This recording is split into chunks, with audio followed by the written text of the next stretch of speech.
Hello mga palangga, it's me again, Kesha! Tambay pero may pangarap, char! Ngawa tayo ng palay at saka itatanim natin. Muli. Kukuha tayo ng mga palay mga palangga. Mount Bayus. For today's video mga palangga, makadto kita mga palangga sa palayan. Masinabad kita mga palangga, kaya nagkatanom sila sang palay. This is the life in the province mga palangga. Puros tubo, palay. Ang among tubig mga palangga halin sa bukid. Fresh na fresh, walang halong kimikal.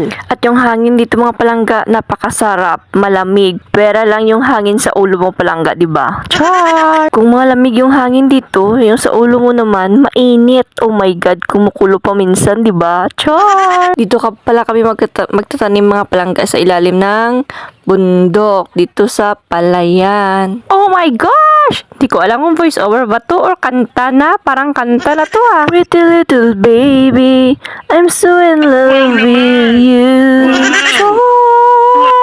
Kumukuha pala kami ng mga palay palangga para itanim namin doon sa ibabaw mga palangga kasi maninipis siya mga palangga. Minsan, pabida-bida din tayo mga palangga kahit hindi tayo marunong ng mga ganitong bagay. Ito yung buhay sa probinsya mga palangga. Tatanim ng palay, tatanim ng tubo o kahit anumang basta makakain. Go na go tayo dyan mga palangga. O ayan, pa-selfie pa. Tamad ka naman guys. Aray ko!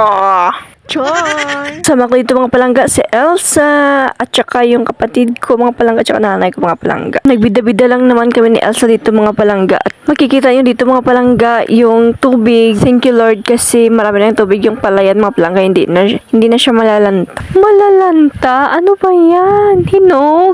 Chon! O diba mga palangga, wala kayong natutunan dito sa vlog ko kasi hindi ko naman alam mag voice over. Kahit ano na lang lumalabas sa bibig ko mga palangga. Ay nako. Char! O ayan nga, selfie ka guys. Wala ka na maitutulong dyan guys. Hay, nako. Aray ko. Char! O Elsa, hi ka muna. Hi. Hi, Elsa. Panahon ng pagkakataon, maibabalik ba ang kahapon?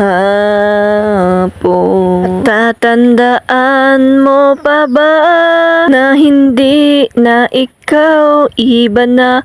Char! Aray ko po!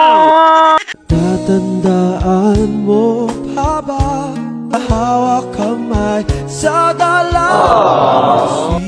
Lilipas ang panahon.